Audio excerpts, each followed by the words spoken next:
Hello everyone. In this video I'm going to show you how to go from this to this. Now there's two main factors in how to rapid fire the EE-3. The first and foremost is your clicking pattern, and the second is the mouse you use. So in one of my older videos I talked about how Omron switches are easier to rapid fire with. And while that's the personal case for me because I personally like Omron switches in my mice more, there's a bit more to the story than that. So we'll begin by getting the pattern down. The pattern is actually, it takes some practice. It's a very rhythmical clicking, and what you want to do is you want to click the mouse twice for every single burst you fire. And you want it to be a steady clicking speed. Usually the click speed will look something like this.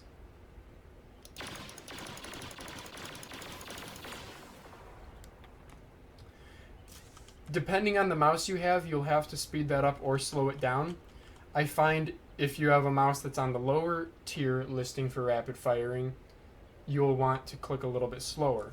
However, with mice with a lower click latency, such as this SteelSeries Ikari here, you can click it a little bit faster.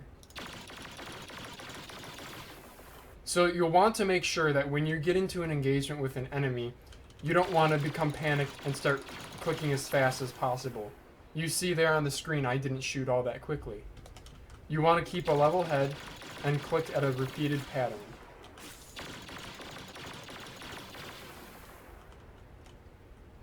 So once again, it's 2 clicks per burst. Alright, so the second part of being able to rapid fire the EE-3 quickly comes down to your mouse click latency. Mouse click latency varies by mouse, and you can see this is a chart that was posted on overclock.net of the relative click latency of different mice compared to the Logitech G300. This chart's in milliseconds. The higher click latency mice are on the right here. These will not rapid fire as easily. The lower click latency are over here, and these rapid fire quite a bit better.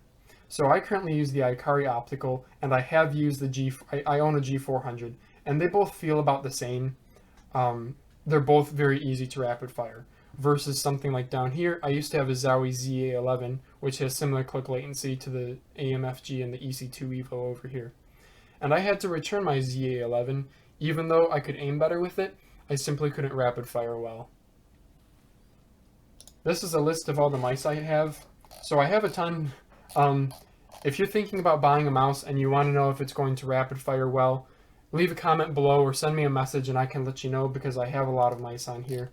This Google Doc spreadsheet link will be in the description below in case you want to take a look.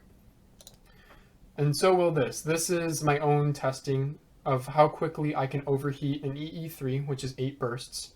And the time is right here, so lower is better. So you can see up here my click latency. I'm much better off with the lower click latency mice.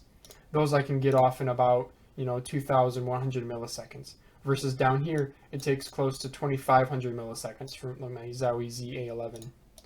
While that's only a difference of 450 milliseconds over the course of 8 shots, it does kind of mess with your time to kill.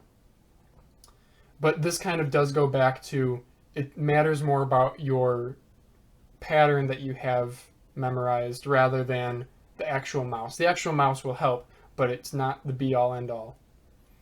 Here I have 2 mice. One that performs excellently for rapid firing, and one not so much. I'm going to show you guys my normal rapid firing mouse. So that's fairly easy for me. And this one is quite a bit tougher, but if you get the right click speed, it's a little bit slower, but it still does the trick. I found the best way to test out your mouse and click latency is going to Battle on Tatooine's solo play in Star Wars Battlefront. Select the Rebel Alliance side and make sure friendly AI soldiers are off. Use the EE-3 of course and the Escapist loadout with the jetpack. Once you're spawned in, jetpack up onto the top of the Rebel transport and go down to the side here behind these fins where you have cover. That way you won't be shot at. Now for testing the click latency, every mouse is slightly different, so you're going to need to click at different speeds to figure out where the sweet spot is for you. if you go too fast, it might mess up occasionally. Or if you go too slow, you're not getting the most out of your clicking speed. So you'll need to find a medium between.